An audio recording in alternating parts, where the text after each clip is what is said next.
ನಮಸ್ಕಾರ, welcome back to our channel Kavita S K blogs. ಎಲ್ಲರೂ ಹೇಗಿದ್ದೀರಾ ಫ್ರೆಂಡ್ಸ್? ಎಲ್ಲರೂ ಚೆನ್ನಾಗಿದ್ದೀರಾ ಅಂತ ಅನ್ಕೋತೀನಿ. ನಾನು ಕೂಡ ಚೆನ್ನಾಗಿದ್ದೀನಿ. ಇವತ್ತಿನ ವಿಡಿಯೋ ನಾನು ಮಾರ್ನಿಂಗಿಂದನೇ ಶುರು ಮಾಡಿದ್ದೀನಿ. ನೋಡ್ತಾ ಇರ್ಬೋದು, ಮನೆ ಫುಲ್ ಕ್ಲೀನಾಗಿದೆ. ಇವತ್ತು ಒಂದು ಕಡೆಯಿಂದ ಎಲ್ಲ ಕೆಲಸನೂ ಮುಗಿಸಿ ಲೈಟ್ ಆಫ್ ಮಾಡಿಕೊಂಡು ಆಚೆ ಹೋಗೋಣ ಅಂತ ಹೇಳ್ಬಿಟ್ಟು ಎಲ್ಲ ಒಂದು ಕಡೆಯಿಂದ ಲೈಟ್ ಆಫ್ ಮಾಡ್ತಾಯಿದ್ದೀನಿ. ಒಂದೇ ಸಮ ಎಲ್ಲ ಲೈಟ್ನೂ ಆನ್ ಮಾಡಿಬಿಟ್ಬಿಡ್ತೀನಿ. ಯಾಕಂದರೆ ನಮ್ಮ ಮನೇಲಿ ಬೆಳಕು ಬರೋದು ತುಂಬ ಅಂದರೆ ತುಂಬ ಕಡಿಮೆ. ಮನೆ ಫುಲ್ಲು ಎಲ್ಲ ಕೆಲಸ ಮುಗಿಸಿದ್ದೀನಿ. ಸೋಮವಾರ ಆಗಿರೋದ್ರಿಂದ ಈಟ್ರಿ ಕೂಡ ಹಾಕಿ ನೀರು ಬಿಸಿ ಆಗೋಷ್ಟರೊಳಗೆ ಒಂದು ಸ್ವಲ್ಪ ಹೊತ್ತು ನನ್ನ ತಂಗಿ ಕೂಡ ಬಂದಿದ್ಲು. ಮಕ್ಕಳ ಜೊತೆಲಿ ಆಟಾಡ್ತಾಯಿದ್ಲು. ನಾನು ಒಂದು ಸ್ವಲ್ಪ ಹೊತ್ತಲ್ಲಿ ಕೂತ್ಕೊಳ್ಳೋಣ ಅಂತ ಅಂದ್ಬಿಟ್ಟು ಆಚೆ ಬಂದೆ. ಕೆಲಸ ಎಲ್ಲ ಮುಗಿಸಿ ಪಝಲ್ಲೆಲ್ಲ ಜೋಡಿಸ್ತಾಯಿದ್ರು ಅವರು ಇಬ್ಬರು ಕೂತ್ಕೊಂಡು. ಅಷ್ಟರಲ್ಲಿ ಅವರು ಕೂಡ ಮನೆ ಕಡೆ ಹೊರಟರು. ಫ್ರೆಶ್ ಅಪ್ ಆಗಿ ಬರ್ತೀನಿ ಅಂತ ಅಂದ್ಬಿಟ್ಟು ನಾನು ಸ್ವಲ್ಪ ಆಚೆ ಹೋಗೋದಿತ್ತು. ಹಾಗೆ ಇವತ್ತು ಶಿವು ಅವರು ನನಗೆ ಮೊನ್ನೆ ಬಾಕ್ಸ್ ಕಳಿಸಿದ್ರು ಫ್ಲಿಪ್ಕಾರ್ಟಿಂದ. ಸೊ ನೋಡೋಣ ಏನಿದೆ ಅಂತ. ಇವತ್ತಿನ ಬ್ರೇಕ್ಫಾಸ್ಟ್ಗೆ ನಾನು ರಾಗಿ ಮಾಲ್ಟ್ ಹಾಗೆ ಒಂದು ಗ್ಲಾಸ್ ಹಾಲು ತೊಗೊಂಡಿದ್ದೀನಿ. ಒಂದು ಏರ್ ಪ್ಯಾಕ್ ಮಾಡ್ಕೊಂಡಿದ್ದೀನಿ, ನಾನು ಮಾಡ್ಕೊಳಕ್ಕೆ ರೆಡಿ ಮಾಡ್ಕೊಂಡಿದ್ದೀನಿ. ಇದಕ್ಕೆ ಮೊಸರು ಮತ್ತು ನಾನು ನೆನ್ನೆ ಹಾಕಿದ್ದೆ ಮೆಂತ್ಯ ಕಾಳು. ಅದನ್ನು ನೀರನ್ನ ಸ್ವಲ್ಪ ಹಾಕ್ಕೊಂಡಿದ್ದೀನಿ, ಇನ್ನೊಂದು ಸ್ವಲ್ಪ ಇಲ್ಲಿ ಇಟ್ಕೊಂಡಿದ್ದೀನಿ. ಆ ಮೆಂತ್ಯನ ಇದ್ರೊಳಗಡೆ ಹಾಕ್ಕೊಂಡಿದ್ದೀನಿ. ಹಾಗೆ ಒಂದು ಪೀಸಷ್ಟು ಈರುಳ್ಳಿ ತೊಗೊಂಡಿದ್ದೀನಿ. ಇದಕ್ಕೆ ನಾನು ಸ್ವಲ್ಪ ಕೊಬ್ಬರಿ ಎಣ್ಣೆ ಹಾಕ್ಕೊಂಡಿದ್ದೀನಿ, ಹಾಗೆ ಕರಿಬೇವು. ಇದಿಷ್ಟನ್ನು ಚೆನ್ನಾಗಿ ಪೇಸ್ಟ್ ಮಾಡಿಕೊಂಡು ಇದನ್ನು ನಿಮ್ಮ ಏರ್ಗೆ ಅಪ್ಲೈ ಮಾಡಿಕೊಂಡು ಒಂದು 2 ಅವರ್ ಆದ್ರೂ ಬಿಡಿ. ಏರು ಬ್ಲ್ಯಾಕ್ ಕೂಡ ಆಗುತ್ತೆ, ಹಾಗೆ ಡ್ಯಾಂಡ್ರಫು ಏರ್ ಫಾಲು ಕಂಟ್ರೋಲ್ ಆಗುತ್ತೆ. ಇದ್ರ ಜೊತೆಗೆ ನೀವು ಬೇವಿನ ಸೊಪ್ಪು ಬೇಕಾದ್ರೂ ಹಾಕೋಬೋದು. ಇದರಿಂದ ನಿಮಗೆ ತಲೆಯಲ್ಲೆಲ್ಲ ಕಟ್ತಾ ಬರ್ತಾ ಇರುತ್ತಲ್ಲ, ಅದೆಲ್ಲದನ್ನು ಕಂಟ್ರೋಲ್ ಆಗುತ್ತೆ. ಸೊ ಸಿಂಪಲ್ಲಾಗಿ ಮಾಡ್ಕೋಬೋದು. ಕೂದಲು ಕೂಡ ಅಷ್ಟೇ ತುಂಬ ಚೆನ್ನಾಗಿ ಬೆಳೆಯುತ್ತೆ. ಸೊ ಜಾಸ್ತಿ ಏನು ಇಂಗ್ರೀಡಿಯೆಂಟ್ಸ್ ಇಲ್ಲ. ಸೊ ಟ್ರೈ ಮಾಡಿ ನೋಡಿ. ನಾನು ತುಂಬ ಸಲ ತೋರಿಸಿದ್ದೀನಿ. ಸೊ ಟ್ರೈ ಮಾಡಿ ನೋಡಿ, ಇನ್ನೊಂದು ಸಲ ಹೇಳಿದ್ದೀನಿ. ಮೆಂತ್ಯ, ಮೊಸರು, ಕರಿಬೇವು, ಸ್ವಲ್ಪ ಈರುಳ್ಳಿ, ಹಾಗೆ ಸ್ವಲ್ಪ ಎಣ್ಣೆ ತೊಗೊಂಡಿದ್ದೀನಿ. ಕೊಬ್ಬರಿ ಎಣ್ಣೆ ಆದರೂ ಆಯಿತು, ಇಲ್ಲ ಆಲ್ಮಂಡ್ ಆಯಿಲ್ ಆಯಿತು, ಯಾವುದಾದ್ರೂ ಹಾಕ್ಕೋಬೋದು. ಹಾಗೆ ಸ್ವಲ್ಪ ಅಲೋವೆರಾ ಜೆಲ್ ಅಷ್ಟೆ. ನೋಡಿ, ಈ ರೀತಿಯಾಗಿ ಪೇಸ್ಟ್ ಮಾಡ್ಕೋಬೇಕು. ನಿಮಗೆ ಮೊಸರು ಬೇಡ, ಸ್ವಲ್ಪ ಕೋಲ್ಡ್ ಆಗೋ ಚಾನ್ಸಸ್ ಇರುತ್ತೆ. ನಿಮಗೆ ಕೋಲ್ಡ್ ಆಗುತ್ತೆ ಅಂದರೆ ಮೊಸರನ್ನ ಸ್ಕಿಪ್ ಮಾಡಿ ಈ ಮೆಂತ್ಯ ನೀರೇನಿದೆ ಅದರಲ್ಲೇ ಇದನ್ನು ಪೇಸ್ಟ್ ಮಾಡ್ಕೊಳ್ಳಿ. ಮೊಸರು ಹಾಕೋದ್ರಿಂದ ನಿಮ್ಮ ಏರ್ ತುಂಬ ಸ್ಮೂತ್ ಬರುತ್ತೆ, ಹಾಗೆ ಶೈನ್ ಕೂಡ ಆಗುತ್ತೆ. ಸೊ ಅದಕ್ಕೋಸ್ಕರ ಮೊಸರನ್ನ ಯೂಸ್ ಮಾಡೋದು. ಏರ್ ಪ್ಯಾಕ್ ಅಪ್ಲೈ ಮಾಡಿಕೊಂಡು ಹೀಟ್ರಿಗೆ ನೀರು ಹಾಕಿದ್ನಲ್ಲ, ಅದು ಸ್ವಲ್ಪ ಬಿಸಿ ಆಗೋ ಅಷ್ಟರೊಳಗೆ ಒಂದು ಸ್ವಲ್ಪ ಸ್ಟಿಚಿಂಗ್ ಮಾಡ್ಕೊಳ್ಳೋದಿತ್ತು. ಪಿಲ್ಲೋ ಕವರೆಲ್ಲ ಹಾಳಾಗಿಬಿಟ್ಟಿತ್ತು. ಒಂದೊಂದು ಸ್ವಲ್ಪ ಹೊಲಿಗೆ ಬಿಟ್ಕೊಳ್ಳುತ್ತಲ್ಲ ರೆಡಿಮೇಡ್ ತೊಗೊಂಡಿರೋದು. ಸೊ ಅದಕ್ಕೆ ಒಂದೊಂದು ಸ್ಟಿಚ್ ಹಾಕೊಳ್ಳೋಣ ಅಂತ ಹಾಕೋತಾ ಇದ್ದೀನಿ. ಮನೇಲೇ ಮಿಷಿನ್ ಇರೋದ್ರಿಂದ ಕೆಲವೊಂದೊಂದು ಸಲ ತುಂಬ ಎಲ್ಪ್ಫುಲ್ ಆಗುತ್ತೆ. ಸೊ ಇನ್ನು ಕಲಿತ್ರೆ ನನಗೆ ತುಂಬ ಯೂಸ್ಫುಲ್ ಆಗುತ್ತೆ. ಆದಷ್ಟು ಬೇಗ ನೋಡೋಣ, ಯೂಟ್ಯೂಬಿಂದನೇ ಕಲಿಯೋಣ ಅಂತ ಅಂದ್ಕೊಂಡಿದ್ದೀನಿ. ಮೊದಲೆಲ್ಲ ನಾನು ಬ್ಲೌಸ್ನೆಲ್ಲ ಸ್ಟಿಚಿಂಗ್ ಮಾಡ್ಕೋತಿದ್ದೆ ಮತ್ತು ಡ್ರೆಸ್ಗಳನ್ನೆಲ್ಲ ನಾನೇ ಹೊಲ್ಕೋತಿದ್ದೆ. ಯಾಕಂದರೆ ನಾನು ಟೈಲರಿಂಗ್ ಕ್ಲಾಸಿಗೆ ಹೋಗಿದ್ದೀನಿ ಒಂದು 3 ತಿಂಗಳು. ಬಟ್ ತುಂಬ ವರ್ಷ ಆಗೈತಲ್ವ, ಸೊ ಸ್ವಲ್ಪ ಅದು ಕಟ್ಟಿಂಗ್ ಎಲ್ಲ ಮಾಡಲಿಕ್ಕೆ ನನಗೆ ನೆನಪು ಬರ್ತಾಯಿಲ್ಲ. ಸೊ ಅದಕ್ಕೋಸ್ಕರ ಕಲ್ತಿರೋದು ಮರೆಯೋದು ಅಂದರೆ ನಾನು ಒಬ್ಬಳೇ ಅಂತ ಅನ್ಕೋತೀನಿ. ಸೊ ನೋಡೋಣ, ಅದು ಟ್ರೈ ಮಾಡಬೇಕಾದ್ರೂ ಅಟ್ಲೀಸ್ಟ್ ಬರ್ಬೋದು ಅಂತ ಅನ್ಕೋತೀನಿ. ಪೇಪರ್ ಕಟ್ಟಿಂಗ್ ಮಾಡಿ ಆಮೇಲೆ ಒಂದು ಯಾವುದಾದ್ರೂ ಒಂದು ಬ್ಲೌಸ್ ಕಟ್ ಮಾಡೋದೆಲ್ಲ ನೋಡಬೇಕು. ಸೊ ಆದಷ್ಟು ಬೇಗ ಅದನ್ನು ಕೂಡ ಟ್ರೈ ಮಾಡ್ತೀನಿ. ನನಗೆ ಇದು ಕೈಯಲ್ಲಿ ತಿರುಗಿಸೋದು ಕಂಫರ್ಟಬಲ್ ಆಗ್ತಾಯಿಲ್ಲ. ಸೊ ಇದಂದರೆ ಡೈಲಿ ವೇರ್ ಮಾಡೋ ಅಂಥ ಬಟ್ಟೆಗಳನ್ನ ಸಿಂಪಲ್ಲಾಗಿ ಹೊಲ್ಕೋಬೋದು ಅಷ್ಟೇ. ತುಂಬ ಎಲ್ಲಾದರೂ ಬ್ಲೌಸ್ ಹೊಲಿಯೋದು, ಡ್ರೆಸ್ ಹೊಲಿಯೋದು ಆದರೆ ಇದಕ್ಕೆ ನಮಗೆ ಸ್ಟ್ಯಾಂಡ್ ತುಂಬ ಅಗತ್ಯ ಇದೆ. ಅದೊಂದು ತೊಗೋಬೇಕು. ಆದಷ್ಟು ಬೇಗ ತೊಗೋತೀನಿ. ಅದು ತೊಗೊಳ್ಳೋವರೆಗೂ ಸ್ವಲ್ಪ ಕಷ್ಟ. ಯಾಕಂದರೆ ಎಷ್ಟೊತ್ತಂತ ಕೈಯಲ್ಲೇ ತಿರುಗ್ಸೋಕ್ಕಾಗುತ್ತಲ್ವ, ತುಂಬ ಪೇಯ್ನ್ ಬರುತ್ತೆ. ಸೊ ಒಂದು ಕೈಲಿ ತಿರುಗಿಸೋದು, ಒಂದು ಕೈಲಿ ಇಟ್ಕೊಳ್ಳೋದು, ಸ್ಟಿಚಿಂಗ್ ಆ ಕಡೆ ಈ ಕಡೆ ಹೋಗುತ್ತೆ. ಸೊ ಅದಕ್ಕೋಸ್ಕರ ಅದಕ್ಕೆ ಒಂದು ಟೇಬಲ್ ಬರುತ್ತಲ್ಲ, ಆ ಟೇಬಲ್ ತೊಗೊಂಡು ಇದನ್ನು ಫಿಕ್ಸ್ ಮಾಡ್ಕೊಬೋದು. ಸೊ ಅದಕ್ಕೋಸ್ಕರ ನಾನು ಈ ಮಿಷಿನ್ನ ಚೂಸ್ ಮಾಡ್ಕೊಂಡಿದ್ದು. ಯಾಕಂದರೆ ಟೇಬಲ್ಗಾದ್ರೂ ಇದನ್ನು ಸೆಟ್ ಮಾಡ್ಕೋಬೋದು, ಇಲ್ಲ ನೆಲದಲ್ಲಿ ಇಟ್ಕೊಂಡಾದ್ರೂ ನಾವು ಇದನ್ನು ಸ್ಟಿಚಿಂಗ್ ಮಾಡ್ಕೊಬೋದು. ಕ್ಯಾರಿ ಮಾಡಲಿಕ್ಕೂ ತುಂಬ ಅಂದರೆ ತುಂಬ ಚೆನ್ನಾಗಿದೆ. ಸೊ ಚೆನ್ನಾಗಿದೆ ಈ ಮಿಷಿನು. ಅದಕ್ಕೋಸ್ಕರ ನಾನು ಈ ಮಿಷಿನ್ನ ತೊಗೊಂಡಿದ್ದು. ಸ್ಟಿಚಿಂಗ್ ಎಲ್ಲ ಹಾಕಿ ಮುಗೀತು. ಸೊ ಇವಾಗ ಶಿವು ಅವರು ಏನು ಕಳಿಸಿದ್ದಾರೆ ಅಂತ ನೋಡೋಣ. ತುಂಬ ದೊಡ್ಡ ಬಾಕ್ಸು ಓಪನ್ ಮಾಡ್ತಾಯಿದ್ದೀನಿ. ನನಗೆ ಗೊತ್ತಿತ್ತು ಏನಿದೆ ಅಂತ, ಯಾಕಂದರೆ ಅದರಲ್ಲಿ ಟ್ರಾಲಿ ಬ್ಯಾಗ್ ಇದೆ. ನಾನು ಔಟ್ ಆಫ್ ಸ್ಟೇಟ್ ಹೋಗ್ತಾಯಿದ್ದೀನಿ ಅಂತ ನನ್ನ ಹೊಸ ಚಾನಲಲ್ಲಿ ಹೇಳಿದ್ದೆ. ಸೊ ಅದಕ್ಕೋಸ್ಕರ ಟ್ರಾಲಿ ಬ್ಯಾಗು ನಾನು ತುಂಬ ಹುಡುಕ್ತೆ. ನಾನು ವಿಜಯನಗರದಲ್ಲೂ ಕೇಳಿದೆ, ಹಾಗೆ ರಿಲಯನ್ಸಲ್ಲೂ ಕೇಳಿದೆ. ತುಂಬ ಅಂದರೆ ತುಂಬ ಜಾಸ್ತಿ ಅಮೌಂಟ್ ಹೇಳಿದ್ರು. ಏನೂ ಇಲ್ಲ ಅಂತಂದ್ರೂ 6,000 7,000 4,000 ಈ ಥರ ಹೇಳಿದ್ರು. ಯಾಕಂದರೆ ಅದೆಲ್ಲ ಕಂಪ್ನಿದಲ್ವ, ಅದಕ್ಕೋಸ್ಕರ ಇದೂ ಕೂಡ ಕಂಪ್ನಿದೆ, ತುಂಬ ಚೆನ್ನಾಗಿದೆ. ಸೊ ಸಿಂಪಲ್ಲಾಗಿ ಯೂಸ್ ಮಾಡಲಿಕ್ಕೆ ಓಕೆ, ಯಾಕಂದರೆ ಯಾವಾಗಲೂ ನಾವೇನು ಟ್ರಾವೆಲ್ ಮಾಡಲ್ಲಲ್ವ. ಸೊ ಹಾಗಾಗಿ ಅಷ್ಟೊಂದು ದುಡ್ಡು ಕೊಟ್ಟು ತೊಗೊಳ್ಳೋದು ನನಗೆ ವೇಸ್ಟ್ ಅನ್ನಿಸ್ತು. ಶಿವು ಅವ್ರಿಗೆ ಇನ್ನು ಅದು ಚೆನ್ನಾಗಿರುತ್ತೆ, ತುಂಬ ಕಾಸ್ಟ್ಲಿ ತೊಗೊಂಡ್ರೆ, ಯಾಕಂದರೆ ಅವ್ರಿಗೆ ಯಾವಾಗ್ಲೂ ಅದರ ಅವಶ್ಯಕತೆ ಇದೆ. ಸೊ ಅವ್ರು ಆಲ್ರೆಡಿ ತೊಗೊಂಡಿದ್ದಾರೆ, ಅಮೇರಿಕನ್ ಟ್ರಾವೆಲ್ದು ಅಂತ ಏನು ಹೇಳ್ತಾರೆ ಅದ್ರ ಹೆಸರು. ಸೊ ಅದನ್ನು ತೊಗೊಂಡಿದ್ರು ಅವರು. 4,500 ಏನೋ ಆಗಿತ್ತು ಇವಾಗ ಒಂದು 2 ವರ್ಷದ ಹಿಂದೆ. ಸೊ ಅದನ್ನು ತೊಗೊಂಡಿದ್ರು. ನನಗೊಬ್ಬಳಿಗೆ ಇದಾಗುತ್ತೆ ಅಂದ್ಬಿಟ್ಟು ಇದನ್ನು ಅವರೇ ಬುಕ್ ಮಾಡಿದರು.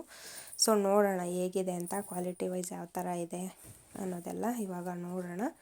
ಚೆನ್ನಾಗಿದೆ, ನನಗೆ ಕಲರ್ ತುಂಬ ಇಷ್ಟ ಆಯಿತು, ರಾಮ ಗ್ರೀನು ತುಂಬ ಚೆನ್ನಾಗಿದೆ. ಸೊ ಇವಾಗ ಓಪನ್ ಮಾಡಿದ್ದೀನಿ. ಸೊ ಅದು ಕರ್ಟನ್ ಬಾಕ್ಸು ನೆಕ್ಸ್ಟ್ ಯಾವಾಗಾದ್ರೂ ಬೇಕಾಗುತ್ತೆ ಅಂದ್ಬಿಟ್ಟು ಅದನ್ನೆಲ್ಲ ನಾನು ನೀಟಾಗಿ ಕಟ್ ಮಾಡಿ ತೆಗ್ದಿದ್ದೀನಿ. ಸೊ ಅದರಿಂದನೂ ಕೂಡ ಸ್ವಲ್ಪ ಅಮೌಂಟ್ ಬರುತ್ತಪ್ಪ, ಅದನ್ನು ಕೂಡ 10 ರೂಪಾಯಿ kg ಇದೆ. ಸೊ ಏನೂ ವೇಸ್ಟ್ ಮಾಡೋಂಗೇ ಇಲ್ಲ, ಇವಾಗ ಎಲ್ಲದನ್ನು ಕೂಡ ಯೂಸಿಗೆ ಬರುತ್ತೆ. ಹೆಣ್ಮಕ್ಳಿಗೆ ನಾವೇನಾದ್ರೂ ತೆಗ್ದಿಟ್ರೆ ಎಸಿತೀವಿ ಅಂತಂದರೆ ಎಸೆಯೋ ವಸ್ತುಗಳೆಲ್ಲ ಯೂಸಿಗೆ ಬರುತ್ತೆ. ಸೊ ಅದರಿಂದನೂ ಕೂಡ ದುಡ್ಡು ಸಿಗುತ್ತೆ. ಸೊ 2 ಟ್ರಾಲಿ ಬ್ಯಾಗ್ ಬಂದಿದೆ, ಒಂದು ಚಿಕ್ಕದೂ ಕೂಡ ಇದೆ. ನೋಡಿ ಎಷ್ಟು ಪುಟಾಣಿದು, ಸಖತ್ ಚೆನ್ನಾಗಿದೆ, ತುಂಬ ಚೆನ್ನಾಗಿದೆ. ನನಗಂತೂ ಈ ಕ್ಲೋತ್ ತುಂಬ ಇಷ್ಟ ಆಯಿತು, ಚೆನ್ನಾಗಿದೆ ಇದೂ 2. ಸೊ ಈ ಥರ ಇದೆ. ಸೊ ಸಿಂಪಲ್ಲಾಗಿದೆ, ಬಟ್ ಕ್ವಾಲಿಟಿ ವೈಸ್ ಚೆನ್ನಾಗಿದೆ ಅನ್ಕೋತೀನಿ.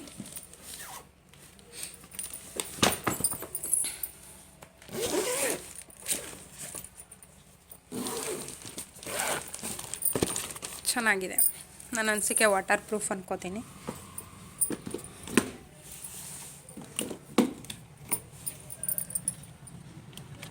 ಇಲ್ಲಿ ನಂಬರ್ಸ್ ಲಾಕ್ ಕೂಡ ಕೊಟ್ಟಿದ್ದಾರೆ, ನಂಬರ್ ಹಾಕ್ಬಿಟ್ಟು ಲಾಕ್ ಮಾಡೋದು.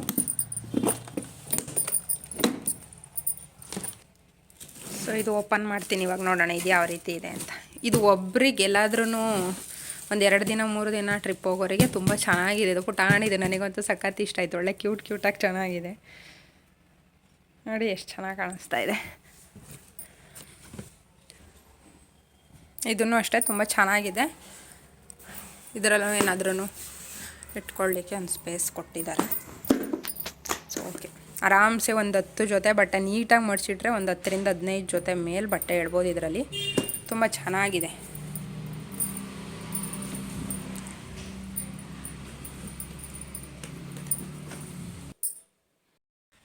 ಎರಡು ಟ್ರಾಲಿ ಬ್ಯಾಗ್ ಕೂಡ ತುಂಬ ಚೆನ್ನಾಗಿದೆ. ಇದು ನಮಗೆ ಇದ್ರ ಪ್ರೈಸ್ ಬಂದು ನೋಡಿ, ಇಲ್ಲಿ ನೀವು ನೋಡ್ತಾ ಇರ್ಬೋದು 3,999 ರೂಪಾಯಿ ಇದೆ. ಸೊ ಇದು ನಮಗೆ 1,173 ರೂಪಾಯಿ.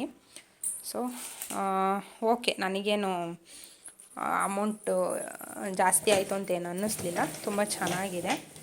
ಸೊ ನೋಡೋಣ, ನಾವು ಯೂಸ್ ಮಾಡೋದ್ರ ಮೇಲೆ, ಯಾವುದೇ ಒಂದು ವಸ್ತು ಆಗಿರ್ಬೋದು ನಾವು ಯೂಸ್ ಮಾಡೋದ್ರ ಮೇಲೆ ಡಿಪೆಂಡ್ ಆಗುತ್ತೆ. ಸೊ ಓಕೆ, ಬಟ್ ಹ್ಯಾಪಿ ಇದೆ, ಚೆನ್ನಾಗಿದೆ.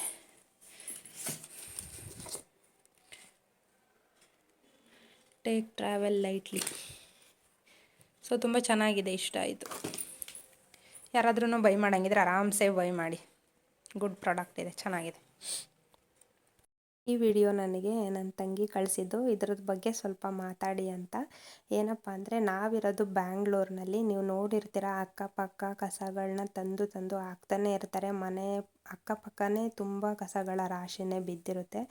ಸೊ ಒಂದೊಂದು ಏರಿಯಾದಲ್ಲಿ ಅಟ್ಲೀಸ್ಟ್ ಒಂದೊಂದು ರೋಡಲ್ಲಾದ್ರೂ ಎಲ್ಲರೂ ಮಾತಾಡಿ, ಅಥವಾ ಆ ಏರಿಯಾ ಯಾರಾದರೂ MLA ಅವರು ಇರ್ತಾರಲ್ಲ ಅಂಥವ್ರ ಹತ್ರನಾದ್ರೂ ಮಾತಾಡಿ ಒಂದು ಡಸ್ಟ್ಬಿನ್ಗಳನ್ನ ಅರೇಂಜ್ ಮಾಡಿದ್ರೆ ತುಂಬ ಚೆನ್ನಾಗಿರುತ್ತೆ. ನೋಡ್ತಾ ಇರ್ಬೋದು ಯಾವ ರೀತಿಯಾಗಿ ಕಸ ಬಿದ್ದಿದೆ ಅಂತ. ಸೊ ಒಬ್ಬರಿಂದ ಇದು ಸಾಧ್ಯ ಇಲ್ಲ, ಎಲ್ಲರೂ ಸೇರಿನೇ ಇದನ್ನು ಮಾಡಬೇಕು. ಒಂದು ಹಸಿ ಕಸಕ್ಕೆ, ಒಣಗಿರೋ ಕಸಕ್ಕೆ ಅಂತ ಈ ರೀತಿಯಾದ ಡಸ್ಟ್ಬಿನ್ಗಳನ್ನ ಅರೇಂಜ್ ಮಾಡಿದ್ರೆ ಅಟ್ಲೀಸ್ಟ್ ಈ ಥರ ರೋಡ್ ಸೈಡಲ್ಲಿ ಕಸನ ತಂದು ಎಸ್ತೋಗೋದೆಲ್ಲ ತಪ್ಪುತ್ತೆ. ಸೊ ಇದನ್ನು ಒಬ್ಬರಿಂದ ಮಾಡಲಿಕ್ಕೆ ಸಾಧ್ಯ ಇಲ್ಲ. ಆ ಏರಿಯಾಕ್ಕೆ ಸಂಬಂಧಪಟ್ಟಂಥ ಅಧಿಕಾರಿಗಳನ್ನ ಮೀಟ್ ಮಾಡಿ, ತುಂಬ ಸ್ವಲ್ಪ ಅದಕ್ಕೆ ಎಫರ್ಟ್ ಹಾಕಬೇಕು. ಮೀಟ್ ಮಾಡಿ ಅದ್ರ ಬಗ್ಗೆ ಎಲ್ಲ ಮಾತಾಡಿ ಇದ್ರ ಬಗ್ಗೆ ಕ್ರಮ ತಗೊಳ್ಬೇಕಾಗುತ್ತೆ. ಆದಷ್ಟು ಈ ಥರ ಕಸಗಳನ್ನ ಹಾಕೋದನ್ನು ಕಡಿಮೆ ಮಾಡಿ. ಸೊ ಪೌರ ಕಾರ್ಮಿಕರಿಗೂ ಕೂಡ ಇದರಿಂದ ತುಂಬ ಹೆಲ್ಪ್ಫುಲ್ ಆಗುತ್ತೆ. ಅವರೂ ಕೂಡ ನಮ್ಮ ಥರ ಮನುಷ್ಯರೇ ಅಲ್ವಾ. ಸೊ ಆದಷ್ಟು ವಿಡಿಯೋನ ಶೇರ್ ಮಾಡಿ. ಸೊ ಅವರಿಗೂ ಒಂದು ರೆಸ್ಪೆಕ್ಟ್ ಕೊಟ್ಟಂಗೆ ಆಗುತ್ತೆ.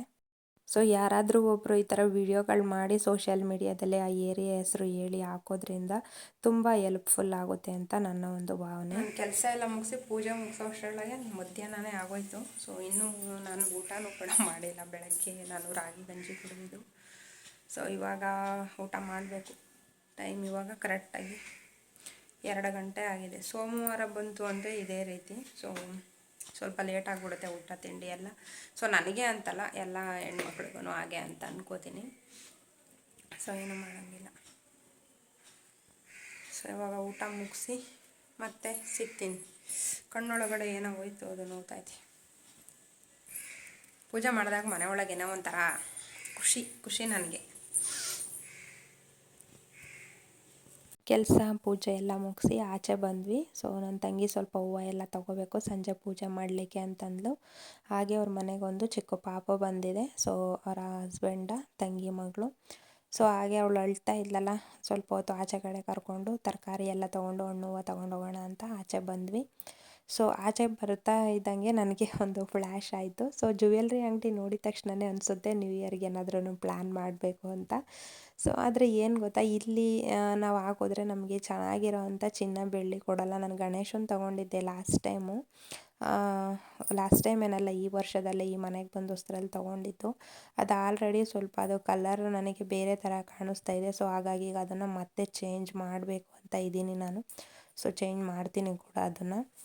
ಸೊ ಹೂವು ಎಲ್ಲ ತೊಗೊಂಡ್ವಿ, ತರಕಾರಿನೂ ಕೂಡ ತೊಗೊಂಡ್ವಿ. ಹಾಗೆ ಅವಳು ಮಗುಗೇನೋ ಕೊಡಿಸ್ತಾ ಇದ್ಲು. ಎಲ್ಲ ಪೂಜೆ ಎಲ್ಲ ಮುಗಿಸಿ ಇವಾಗ ಆಚೆ ಬಂದ್ವಿ. ಅಗ್ರಿಮೆಂಟ್ ಮಾಡಿಸೋದಿತ್ತು ಮನೆಯದು. ಸೊ ಅಗ್ರಿಮೆಂಟ್ ಮಾಡಿಸ್ತಾ ಇದ್ದೀನಿ ಇವಾಗ. ಸೊ ಎಷ್ಟು ಬೇಗ ಟೈಮ್ ಹೋಗ್ಬಿಡುತ್ತೆ ಅಂದರೆ ಫಟಾಫಟ್ ಅಂತ ನಾವು ಹಿಂಗೆ ಹೋಗಿ ಎಲ್ಲ ತೊಗೊಂಡು ಹೋಗೋದಿತ್ತು. ಸಮಯನೇ ಹೊರಟೋಗ್ಬಿಟ್ಟಿರುತ್ತೆ. ಸೊ ಈ ವರ್ಷ ನನಗೆ ತುಂಬ ಬೇಗ ಟೈಮು ಹೋಯಿತು ಅಂತ ನನಗೆ ಫೀಲ್ ಆಯಿತು. ಪ್ರತಿ ಸಲನೂ ಒಂದು ದಿನ ಕಳೆಯೋದೇ ನನಗೆ ತುಂಬ ಕಷ್ಟ ಆಗ್ತಿತ್ತು. ಬಟ್ ಈ ಸಲ ನನಗೆ ಆ ಥರ ಏನು ಅನ್ನಿಸ್ಲಿಲ್ಲ. ನನ್ನ ಮಧ್ಯಾಹ್ನದ ಊಟಕ್ಕೆ ದಾಲಿತ್ತು, ಸ್ವಲ್ಪ ಅದ್ರ ಜೊತೆಲಿ ಚಟ್ನಿ ಹಾಕ್ಕೊಂಡು ರೈಸ್ ಮಾಡಿಕೊಂಡೆ. ಇವಾಗ ಅಡುಗೆ ಮಾಡ್ಕೊಳ್ಳೋಷ್ಟೊತ್ತಿರ ಲೇಟ್ ಆಗಿಬಿಡುತ್ತೆ ಅಂತ. ಸೊ ಬನ್ನಿ ಎಲ್ಲರೂ ಊಟ ಮಾಡೋಣ. ಮಧ್ಯಾಹ್ನ ಊಟ ಮುಗಿಸಿ ಸ್ವಲ್ಪ ಹೊತ್ತು ರೆಸ್ಟ್ ಮಾಡಿ ಮತ್ತೆ ನಾನು ಸಂಜೆಯಿಂದ ವಿಡಿಯೋ ಶುರು ಮಾಡಿದೆ. ಸ್ವಲ್ಪ ಚಳಿ ಆಗ್ತಾಯಿತ್ತು, ಅದಕ್ಕೋಸ್ಕರ ಟೀ ಜೊತೆಲಿ ಏನಾದ್ರೂ ಇದ್ದರೆ ಚೆನ್ನಾಗಿರುತ್ತೆ ಅಂತ ಸ್ವಲ್ಪ ಮೆಣಸಿನ್ಕಾಯಿ ಇತ್ತು ಮನೇಲಿ, ಮೆಣಸಿನ್ಕಾಯಿ ಬಜ್ಜಿ ಮಾಡಿಕೊಂಡು ಟೀ ಕೂಡ ಕುಡಿದೆ. ಸೊ ಅದಾದಮೇಲೆ ನಾನು ವಿಡಿಯೋ ಏನು ಕಂಟಿನ್ಯೂ ಮಾಡಲಿಲ್ಲ. Hi friends, welcome back. ಇವಾಗ ಕೆಲಸ ಎಲ್ಲ ಮುಗಿಸಿ ಊಟನೂ ಕೂಡ ಮುಗೀತು. ಇನ್ನು ಬಾಟ್ಲಿಗೆ ಒಂದು ನೀರು ಹಾಕಬೇಕು. ಸೊ ನೈಟ್ ಟೈಮೇ ಆಚೆ ಕಡೆ ನೈಟಲ್ಲೇ ಹಾಕ್ಬಿಡ್ತೀನಿ. ಸೊ ಬೆಳಗ್ಗೆ ಒಂದು ಮಾತ್ರ ನಾನು ಮನೆ ಮುಂದೆ ತೊಳ್ಕೊತೀನಿ. ಅದೊಂದು ಕೆಲಸ ಬಿಟ್ಟರೆ ಎಲ್ಲ ಕೆಲಸ ಮುಗಿಸಿದ್ದೀನಿ. ಸೊ ನನ್ನ ಇವತ್ತಿನ ದಿನಚರಿ ಇದಾಗಿತ್ತು. ಹಾಗೆ 2024ಕ್ಕೆ ನನ್ನ ಒಂದು ಚೇಂಜಸ್ ಯಾವ ರೀತಿ ಇರುತ್ತೆ ಅನ್ನೋದನ್ನು ನನ್ನ ಹೊಸ ಚಾನಲಲ್ಲಿ ವಿಡಿಯೋ ಹಾಕಿದ್ದೀನಿ. ಸೊ ಹಾಗೆ ಸ್ವಲ್ಪ ಮನಿ ಸೇವಿಂಗ್ ಟಿಪ್ಸ್ ಕೂಡ ಕೊಟ್ಟಿದ್ದೀನಿ. ಸೊ ನೋಡಿ ಚೆಕ್ ಮಾಡಿ ವಿಡಿಯೋ ಹೇಗಿತ್ತು ಅಂತ ನನಗೆ ಕಮೆಂಟ್ ಮಾಡಿ ತಿಳಿಸಿ. ಸೊ ಆದಷ್ಟು ನಿಮ್ಮ ಲೈಫಲ್ಲೂ ತುಂಬ ಬದಲಾವಣೆ ಆಗಲಿ, ದೇವರು ಯಾವಾಗಲೂ ನಿಮಗೆ ಒಳ್ಳೆಯದನ್ನೇ ಮಾಡಲಿ ಅಂತ ನಾನು ಬಯಸ್ತೀನಿ. ಸೊ ಈ ಒಂದು 2024 ಏನಿದೆ ಎಲ್ಲರ ಜೀವನದಲ್ಲೂ ಸುಖ ಶಾಂತಿ ನೆಮ್ಮದಿ ತಂದುಕೊಳ್ಳಿ. ಎಲ್ಲದಕ್ಕಿಂತ ಹೆಚ್ಚಾಗಿಯೇ ಮನುಷ್ಯಂಗೆ ಬೇಕಾಗಿರೋದು ನೆಮ್ಮದಿ. ಆ ನೆಮ್ಮದಿ ನಿಮ್ಮೆಲ್ರಿಗೂ ಸಿಗಲಿ ಅಂತ ಕೇಳ್ಕೊತೀನಿ. ಅದರಲ್ಲಿ ನಾನು ಕೂಡ ಒಬ್ಬಳು. ನನಗೆ ಏನೂ ಬೇಡ, ನೆಮ್ಮದಿ ಒಂದು ಬೇಕು. ನೆಮ್ಮದಿಗೋಸ್ಕರನೇ ಇಷ್ಟು ಹೋರಾಟ ಮಾಡ್ತಾಯಿದ್ದೀನಿ. ಸೊ ಅದಕ್ಕೋಸ್ಕರ ನಾನು ಎಷ್ಟೇ ನೋವಿರಲಿ ಏನೇ ಇರಲಿ, ಸೊ ಎಲ್ಲದನ್ನು ಒಂದೇ ಥರ ತೊಗೊಂಡು ಹೋಗ್ತಾಯಿದ್ದೀನಿ. ಸೊ ಏನಾದರೂ ಒಂದು ತೊಗೊಬೋದು ಅಥವಾ ಏನೋ ಒಂದು ಅಚೀವ್ ಮಾಡ್ಬೋದು. ಬಟ್ ಜೀವನಕ್ಕೆ ಬೇಕಾಗಿರೋದು ಒಂದು ನೆಮ್ಮದಿ ಮಾತ್ರ. ಆ ನೆಮ್ಮದಿಗೋಸ್ಕರನೇ ಇಷ್ಟು ವರ್ಷ ಹುಡುಕಾಟ ಮಾಡ್ತಾಯಿದ್ದೀನಿ.